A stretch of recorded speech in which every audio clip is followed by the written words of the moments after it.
En ce qui concerne donc le diagnostic de l'insuffisance, d'abord la clinique. Alors les signes cliniques sont de deux types. Les signes d'amont, c'est les signes de congestion, que ce soit la congestion pulmonaire ou systémique, et les signes d'aval, qui sont les signes de bas débit et les signes d'hypoperfusion. Les signes de congestion sont de deux types. Soit c'est une défaillance ventriculaire gauche, ou bien c'est une défaillance ventriculaire droite. La défaillance ventriculaire gauche va se manifester par une dyspnée, tachypnie, avec parfois des difficultés alimentaires chez le nourrisson, et des râles crépitants, surtout au niveau des bases pulmonaires. Quant à la défaillance ventriculaire droite, c'est beaucoup plus les signes droits. On a le signe capital, c'est l'hépatomégalie douloureuse, vasculaire, avec le reflux hépatologique jugulaire, et les œdèmes périphériques, qui sont bien sûr pas répandus en matière d'enfants et de nourrissons. Quant aux signes de bas débit, soit on a un collapsus périphérique et la pression artérielle est tout à fait normale, et dans ce cas, on va voir beaucoup plus les signes dispales, donc la pâleur, les marbrures, le pouls filant, les extrémités froides, l'augmentation du temps de recoloration cutanée, l'oligurie. Soit que le collapsus périphérique est associé à une pression artérielle très basse et avec une défaillance multiviscérale. Et ça va se rajouter en plus de ces signes périphériques, on aura des signes centraux, d'autres atteintes viscérales. Si elle est neurologique, donc on peut avoir des syncopes et même une ischémie cérébrale. Si donc on a une défaillance rénale, donc une insuffisance rénale avec une oligoanurie, on peut avoir sur le plan digestif donc même une ischémie mésentérique avec parfois une perforation digestive. Après les signes, donc on a la biologie. Donc la biologie va comporter un bilan biologique standard qui peut donc retrouver les différents signes donc des manifestations donc de physiopathologie qu'on en a déjà parlé. Donc, si on fait un inogramme sanguin, on peut mettre en évidence cette hyponatrémie de dilution en rapport avec la rétention hydrosodée. Si on fait une formule, on peut retrouver une anémie qui est un facteur aggravant donc de cette insuffisance myocardique. Et donc, on peut faire tous les autres bilans, la fonction rénale, la fonction hépatique, les gaz de sang, le bilan inflammatoire, le bilan de la coagulation. Donc, il peut montrer les différentes atteintes multiviscérales, et donc, telle qu'une insuffisance rénale ou telle qu'une insuffisance hépatique.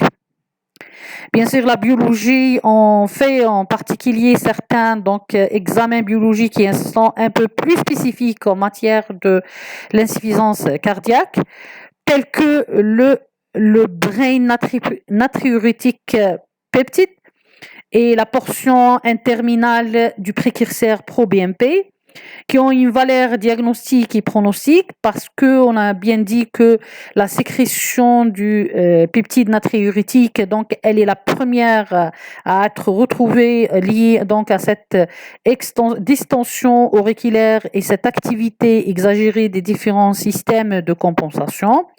Et donc donc l'augmentation de ces facteurs, de ces peptides, donc le BNP et le NT-proBNP, donc oriente vers rapidement le diagnostic d'insuffisance cardiaque, mais également ils ont une valeur pronostique car le degré de cette augmentation peut nous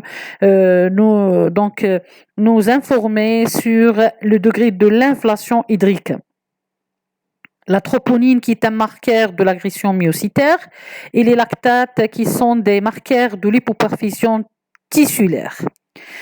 Donc, il y aura également des examens biologiques qui peuvent nous orienter vers l'étiologie, à savoir par exemple la carnitine dans le cadre d'une cardiomyopathie mitochondriale par déficit en carnitine, ou bien dans le cadre d'une maladie de pompe, donc on fait donc le dosage du maltase acide. En radiologique, donc on commence d'abord par la radiographie du thorax qui est un examen essentiel en matière d'insuffisance cardiaque. Donc, va rechercher le signe direct, le premier signe direct donc d'insuffisance cardiaque, qui est la cardiomégalie. En calculant donc l'indice cardiothoracique, qui est le diamètre cardiaque sur le diamètre thoracique, et qui devrait dépasser, on parlera de cardiomégalie quand il dépasse les 0,6 chez le nouveau-né de 0 jours à 2 mois. Et quand il dépasse les 0,55 à partir de 2 mois à 2 ans, et à partir de 2 ans, donc c'est le petit et le grand enfant, il doit dépasser les 0,5 pour parler d'une cardiomégalie. Bien sûr, ça va nous orienter également donc par cette congestion pulmonaire en retrouvant une hypervascularisation pulmonaire. C'est les signes directs d'insuffisance cardiaque, mais également la radiographie thorax peut montrer certains signes de complications associées, telles qu'une atélectasie quand on a une dilatation importante de l'oreille avec une dilatation de l'artère pulmonaire, on peut avoir une atélectasie par compression du bronche souche gauche. Également, on peut avoir d'autres complications telles qu'un foyer de pneumopathie. Après la radiographie de thorax, l'électrocardiogramme, il faut savoir que l'électrocardiogramme ou l'ECG, il n'a aucun intérêt dans le cadre de diagnostic positif de l'insuffisance cardiaque. Par contre, il peut être efficace dans le cadre de la recherche étiologique. On a bien dit de parler de cette fréquence cardiaque, donc cette augmentation et cette diminution. Donc, toute étiologie de cette augmentation ou diminution va retentir certainement sur le débit cardiaque et donc l'apparition de l'insuffisance cardiaque. Vérifier également que le rythme est sinusal et identifier certains troubles de rythme ou de conduction, en particulier pour l'usage de certains thérapeutiques ou le suivi ou la surveillance de ces thérapeutiques. L'échodoppler cardiaque, oui, elle fait le diagnostic, mais elle n'est pas nécessaire pour faire le diagnostic positif rapidement dans le cadre de l'urgence. Mais si elle est faite, bien sûr, elle va faire le diagnostic positif en étudiant la morphologie cardiaque, en mesurant la taille et l'épaisseur des parois des différentes cavités, en évaluant la fonction cardiaque de façon non invasive, en estimant donc qu'elle va évaluer le débit cardiaque, elle va estimer la contraction du ventricule gauche par l'étude de la fraction donc du raccourcissement et la fraction d'éjection, et également elle permet d'évaluer donc la précharge et donc la fonction diastolique.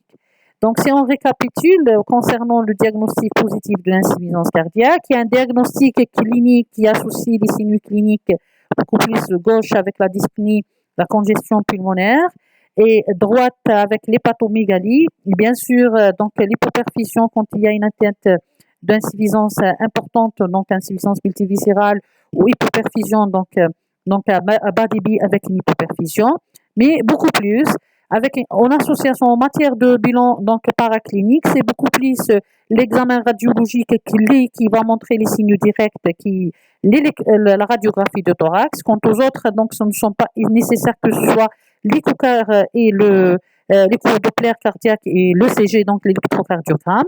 Quant à la biologie, bien sûr, donc elle est importante en matière de diagnostic positif, en particulier donc le degré de sévérité pour vérifier le degré de sévérité et pour être rapide pour faire le diagnostic grâce à certains examens tels que le BMP et le NT-proBNP et également la troponine et le lactate donc en matière de retentissement.